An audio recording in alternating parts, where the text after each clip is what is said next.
অনেক দিন ধরে বাচ্চারা আবদার করছিল ওদেরকে চকলেট মিল্কশেক বানিয়ে দেওয়ার জন্য। ফাইনালি আজকে আমি রেডি হয়ে গেছি বানানোর জন্য। তো অনেক রকমের চকলেট, আইসক্রিম সব নিয়ে নিয়েছি। এগুলো সবই মিক্সার গ্রাইন্ডারে দিয়ে দেবো। আইসক্রিমটা যখন দিতে গেলাম দেখলাম আইসক্রিম গলে একবারে জল হয়ে গেছে।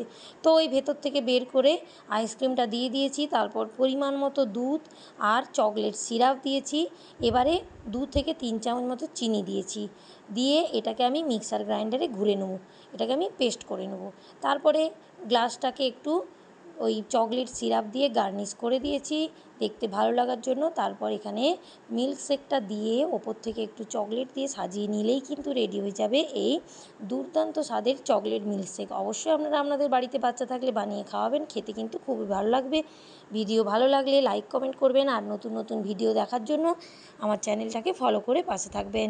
ইউটিউব থেকে দেখলে চ্যানেলটাকে সাবস্ক্রাইব করে দেবেন। টাটা সবাইকে, ধন্যবাদ পুরো ভিডিও দেখার জন্য।